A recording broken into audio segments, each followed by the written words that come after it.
वो शब्द है आत्म साक्षात्कार। पहले हम आत्मा की परिभाषा करेंगे। आत्मा हर चेतन प्राणी के अंदर होती है, बिना आत्मा के चेतन प्राणी नहीं होता है। ये समूचा जगत दो तत्वों से बना हुआ है, एक जड़ तत्व और दूसरा चेतन तत्व। चेतन तत्व उसको कहते हैं जो संवेदनशील होता है, ग्रोथ करता है, हलन चलन करता है, प्रजनन करता है, और असंख्य चेतनामय पिंड के परमाणुओं को हम चेतना कहते हैं, आत्मा कहते हैं। और उसके बाद में जो जड़ होता है, जड़ वह कहलाता है जिसमें वर्ण होता है, गंध होता है, रस होता है, स्पर्श होता है, गलन मिलन धर्मा होता है। दोनों जड़ और चेतन दोनों तत्व जो है शाश्वत है। ये भूतकाल के अंदर थे, वर्तमान में है और भविष्य के अंदर रहेंगे। दोनों की सत्ता शाश्वत है और दोनों के गुण अलग अलग है। कभी भी चेतन जड़ नहीं हो सकता, जड़ कभी भी चेतन नहीं हो सकता, लेकिन दोनों का मिश्रण हो सकता है। दोनों के मिश्रण को संसार कहते हैं। और जब मिश्रण होकर के एक दूसरे अलग हो जाते हैं तो अपने अपने अस्तित्व के अंदर चले जाते हैं। तो आज हम आत्म तत्व की बात कर रहे हैं। और आत्मा हर प्राणी की एक मुख्य चीज होती है। उस आत्मा के कारण ही कोई भी प्राणी, मनुष्य नहीं, 84 लाख जीवा योनि के जितने भी प्राणी हैं, वो सब प्राणी जीवन धारण तब करते हैं जबकि उसके अंदर आत्म तत्व होता है। और वो आत्म तत्व एक शरीर को छोड़कर के आत्मा दूसरे शरीर के अंदर जाती रहती है, अपने कर्मों के अनुसार जो है 84 लाख जीवा योनि में घूमती रहती है। लेकिन इस आत्मा का जो मुख्य लक्ष्य है कि जड़ तत्वों को अलग करना। जब जड़ तत्व पूर्ण रूप से अलग हो जाता है तब आत्मा अपने शुद्ध रूप में आती है और जड़ तत्व अपने शुभ रूप में आता है। आत्मा शुद्ध होकर के मोक्ष चली जाती है और जो जड़ तत्व है अपने इस पूरे जो हमारा ब्रह्मांड है, सृष्टि है, उसके अंदर चला जाता है। सारा जड़ तत्व जो है वो इस ब्रह्मांड के अंदर है और सारी मुक्त आत्माएं मोक्ष के अंदर रहती है। हमारी भारतीय संस्कृति के चतुर्थ पुरुषार्थ के जो मोक्ष का जो पुरुषार्थ कहा जाता है वो जीवन का लक्ष्य होता है कि हम किसी तरह से इन बंधनों से, इस कारावास, इस जेल से मुक्त हो। हमारे जीवन में क्या होता है कि हम सुख चाहते हैं, लेकिन हर सुख के साथ के अंदर दुख जुड़ा हुआ है। हर संयोग के साथ में वियोग जुड़ा हुआ है।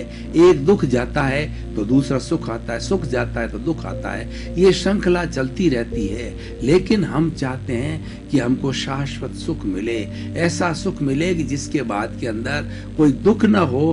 तो वह अवस्था मोक्ष की होती है और वह अवस्था तभी प्राप्त होती है आत्म साक्षात्कार के द्वारा। जब हम अपने आत्मा के मूल स्वरूप को जान लेते हैं, उसको आत्म साक्षात्कार किया जाता है, कहा जाता है। उसको आत्मनिरीक्षण कहते हैं, आत्म परीक्षण कहते हैं, आत्म साक्षात्कार कहते हैं, सेल्फ रियलाइजेशन कहते हैं, इंट्रोस्पेक्शन कहते हैं। और दुनिया के अंदर कई तरह की असंख्य विद्याएं हैं। फिजिक्स है, केमिस्ट्री है, मैथमेटिक्स है, खगोल है, भूगोल है, पृथ्वी है, सारी विद्याएं हैं। लेकिन सबसे बड़ी विद्या आत्मविद्या कहलाती है। इसीलिए हमारे भारतीय ग्रंथों में कहा गया है, जे एगे जाने ते सब्बे जाने, जे सब्बे जाने से एगे जाने। यानी जिसने एक आत्म तत्व को जान लिया उसने संपूर्ण ब्रह्मांड को जान लिया, और जिसने संपूर्ण ब्रह्मांड को जान लिया उसने एक आत्म तत्व को जान लिया। भगवान महावीर को यहाँ कोट करना चाहूंगा कि भगवान महावीर ने 12.5 वर्ष की साधु जीवन की कठोर चर्या के अंदर ये पूरा जो है प्रशिक्षण लिया कि किस तरीके से मैं आत्म साक्षात्कार करूं। तो ज्यादा समय तक वो अनिमेष ध्यान करते थे।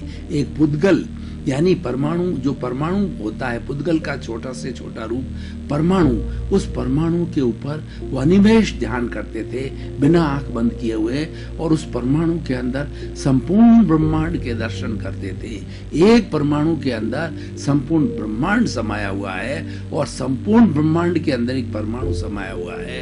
तो जब इस तरीके से वो ध्यान करते थे तो वो एकाकार हो जाते थे और उनको सेल्फ रियलाइजेशन हो गया, और सेल्फ रियलाइजेशन होने के कारण उनको केवल ज्ञान हुआ।